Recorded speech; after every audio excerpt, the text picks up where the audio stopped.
Hello friends, welcome to my channel. আজকে আবার আমি আপনাদের সাথে নতুন রেসিপি শেয়ার করতে এসেছি। তো রেসিপিটি আছে লাউ চিংড়ি। দেখতেই পাচ্ছেন লাউ চিংড়িটা আমি ছুঁকে দিয়েছি কড়াইয়ে। তো লাউ চিংড়িটা প্রায় অর্ধেক সিদ্ধ হওয়ার মধ্যেই এই দেখুন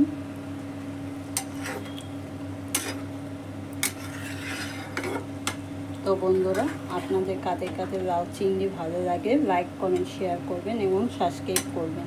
তো বন্ধুরা, লাউ চিংড়িটা বানানোর জন্য আমি এখানে একটা পুরো লাউ নিয়েছি, আপনারা আপনাদের হিসাব মতো নিতে পারেন। আর এখানে আমি চিংড়ি মাছ, দেখতেই পাচ্ছেন ছোট চিংড়ি মাছ নিয়েছি, আর লাউটাকে ছোট ছোট করে কেটে নিয়েছি।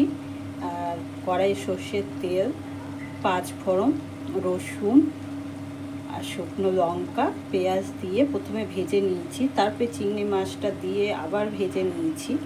তারপরে আমি লাউগুলো ঢেলে দিয়েছি, লাউ দিয়ে হলুদ লবণ দিয়ে ঢেকে দিয়েছি। তো দেখতেই পাচ্ছেন হলুদ লবণ দেওয়ার পরে এই রকম জল ছেড়ে দিয়েছে। তো আপনারাও এইভাবেই বানাতে পারেন। তো বন্ধুরা, আজকের রেসিপি আমার কেমন লাগলো লাইক কমেন্ট শেয়ার করবেন। থ্যাংক ইউ বন্ধুরা। আজকের মতো আমি এখানেই শেষ করছি।